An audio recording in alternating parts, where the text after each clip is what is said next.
Assalamualaikum warahmatullahi wabarakatuh. Waalaikumsalam warahmatullahi wabarakatuh. Kembali lagi di Advokat Muda Official menjawab pertanyaan teman-teman dan juga penasaran teman-teman nih, siapa sosok kemarin yang videonya menginspirasi dan membuat teman-teman nih terharu nih.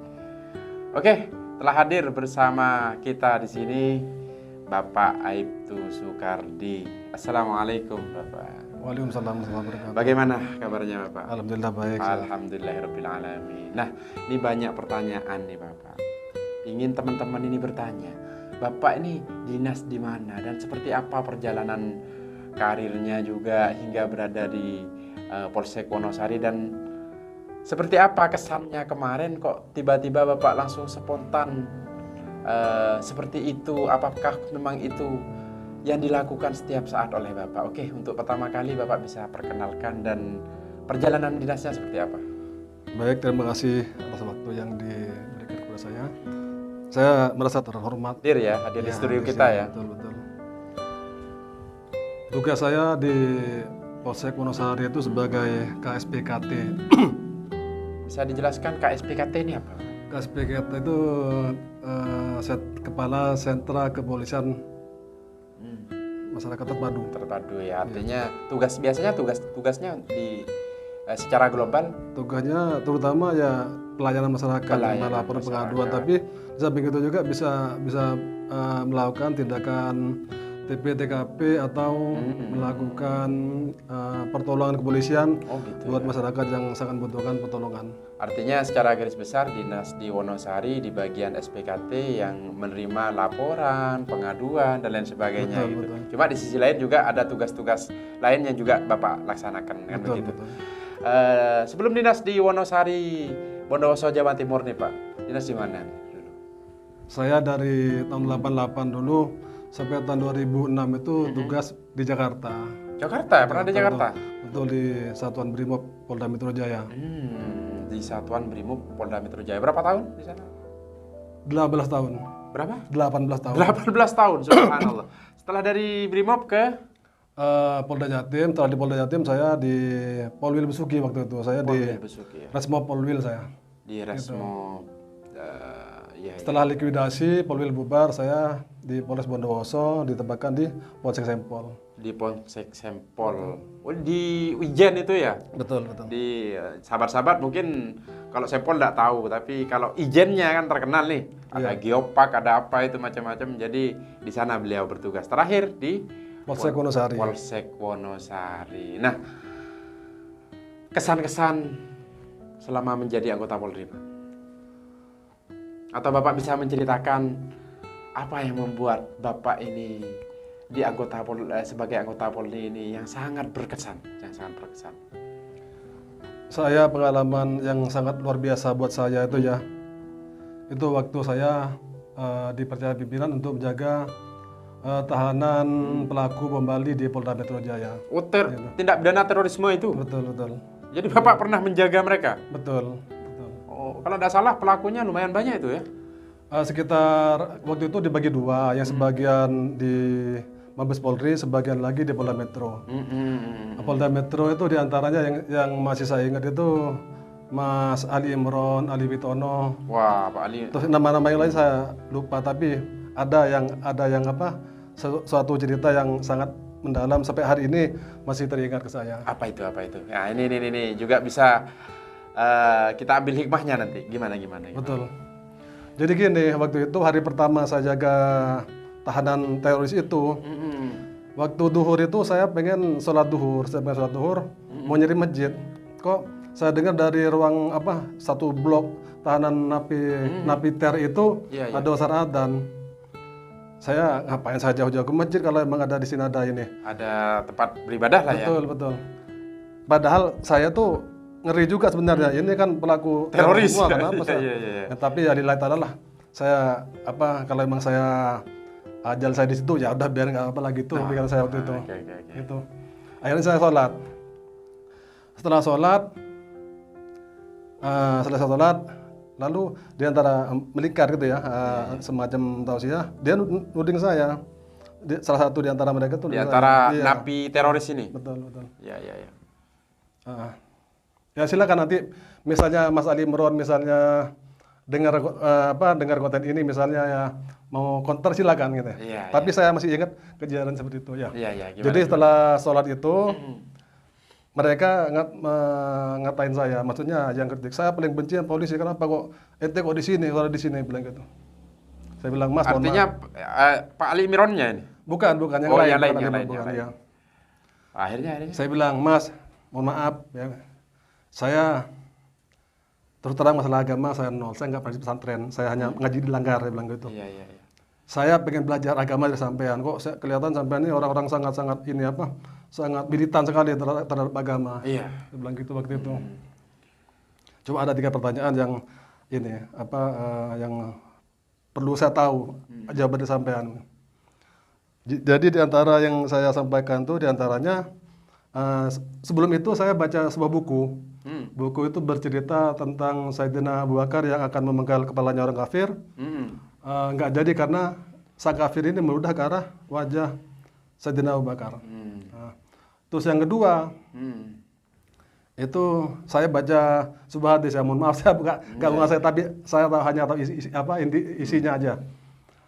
Tidak akan masuk surga seorang yang di hatinya masih ada rasa sombong meskipun sebesar-besar roh. Iya, betul sekali, Gitu. betul sekali. Mereka yang nyambung kalimat itu. Iya betul Bang, itu ini hadis katanya. Terus yang ketiga, ini agama yang saya tahu ini ya. Jangankan bunuh orang, kita nganggu binatang makan aja dosa besar. Dia bilang gitu. Kok kebetulan waktu itu ada kejadian setelah bom Kuningan. Kok kalian dengan bangganya ngebom orang mati, yang mati di bom Kuningan berapa orang coba kalau kalian lihat itu kedutaan Australia itu. Gitu. Kok dengan bangganya, padahal itu dosa besar, buatan dosa besar itu ya. Yang berikutnya ini, yang kedua ini yang tidak akan masuk surga seorang yang di hatinya masih ada rasa sombong meskipun sebesar-besar roh. Bisi darah, ya. Betul. Itu Kalian sombong, saya bilang gitu. Disampaikan di depannya itu. Iya, di depan ini banyak ini. Hampir 100 orang lah, salah 100 orang. Ya? betul. Itu napi teroris semua. Iya, benar. Oh, jadi Bapak sampaikan di banyak orang itu. Iya, ya, oke. Ngeri pada waktu itu. Benar. Mungkin kata teman-temannya, kok berani gitu ya. Gimana? Kebetulan waktu anggota yang jaga di sana emang pilihan semua, emang petarung semua, emang nggak peduli mau apa, nggak peduli udah. Yang penting niat saya kalau mau mati saya itu, yang penting saya mati dalam keadaan dalam keadaan itu ya? Dalam keadaan Husnul khotimah. husnul khotimah. Iya, oke. Gitu. Tidak akan masuk surga seorang yang diantaranya yang di hatinya masih ada sombong, meskipun ya. Kalian sombong sebelah itu, kalian menganggap saudara kalian yang gak ikut kelompok jamaah Islamnya dia kafir, polisi kafir. Bang, saya siapa kok bisa ngafirkan orang lain, dia bilang gitu. Gitu saya bilang. Iya. Kalian sombong, saya bilang gitu. Ya mohon maaf ya. Akhirnya gimana respon dari napi-napi itu? Ada sebagian yang bilang, iya Bang, saya masalah itu saya salah, emang saya terlalu keras, bilang gitu. Sebagian terlalu keras. Jadi itu perjalanan journey ya, perjalanan yang membuat Bapak Soekardi ini terkesan. Betul. Jadi itu mungkin terngiang-ngiang juga ya sampai hari ini ya. Iya. Sampai hari ini pun gini Mas Habib ya. Jadi kalau saya lihat itu ngademin polisi mereka takbir Allahu Akbar ya. Kita juga bertakbir kok. Mereka punya prinsip jihad, saya juga jihad saya. Saya punya prinsip ya. Saya juga punya ngertilah agama dikit-dikit. Saya berpegang dinas, niat mau dinas. Ya. Kemudian saya niat untuk nafkahi keluarga, niat saya untuk jalankan kewajiban saya sebagai anggota Polri. Kemudian saya mati di jalan. Saya syahid. Itu. Betul.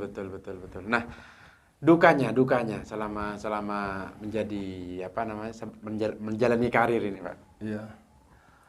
Dukanya Dukanya yang dulu mungkin udah terhapus ya, udah saya anggap sebagai musibah. Iya. Dukanya justru sekarang ini saya nih. Oh gitu ya? Selama di Wonosari, iya. Di Polsek Wonosari mungkin? Benar, ya. Gimana? Jadi saya sebagai KSPK itu sering terima laporan masyarakat. Pak, saya mau laporan. Masalah apa? Buktinya apa? Kira-kira. Ini Pak, nggak ada buktinya Pak, ya itu sampean salahnya. Padahal ruginya kemarin ada yang ke rumah itu rugi 90 juta. Tapi nggak ada bukti, nggak ada saksi kan. Miris ya dengannya orang-orang seperti itu apa hidupnya susah kok malah dibohongin gitu loh. Oh iya, iya. Itu termasuk kalau ada kasus-kasus lain, laka dan lain sebagainya.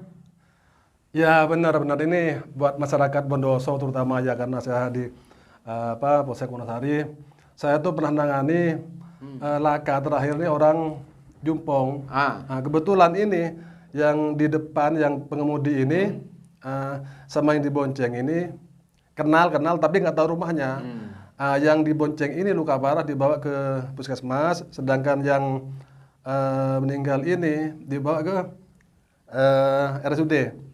Ya, saya ditanya sama Kanit Laka waktu itu, Pak ini siapa nih? Nah, saya nggak tahu ini. Memang nggak ada identitas emang. Gitu. Makanya adik-adik saya harapkan ya minimal kalau berkendara itu kira-kira ini bawalah KTP kalau memang punya SIM ya. Bawa identitas kita jadi nggak kesulitan kalau ada sesuatu yang sangat emergency itu kita bisa ngubungin, ada yang bisa dihubungin gitu loh. Ya, oke.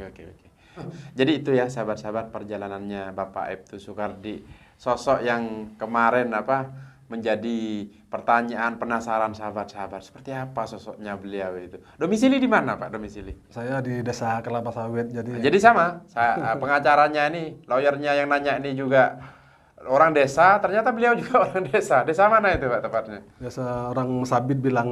Orang Sabit bilang ya. Kelapa Sawit ya. Kelapa Sawit ya. Di Wonosari juga, Nah, ini pertanyaan yang mungkin ditanyakan oleh sahabat-sahabat.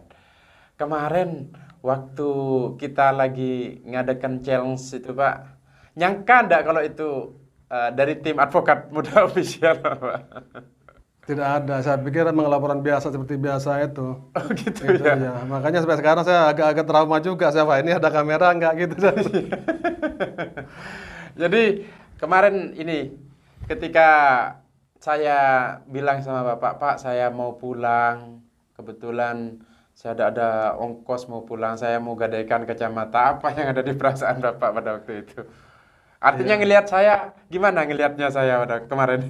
Ya sebenarnya gini ya, kalau orang-orang ini orang bohong tuh kelihatan sebenarnya, tapi kalau karena profesinya lawyer jadi pinter actingnya. Saya kemarin pakai ini kan kebetulan, biar ada kelihatan. Masker, ya. Biar ada kelihatan kan, pakai masker juga. Nantinya kalau kelihatan saya acting ini. Apa yang ada di pikiran Bapak kemarin? Saya percaya aja karena Mas Habib ini mau nitipkan kacamata, berarti orang ini bener, saya pikir saya gitu. Ya tapi bener tetap Pak. Iya bener tetap. Jadi begitu Pak.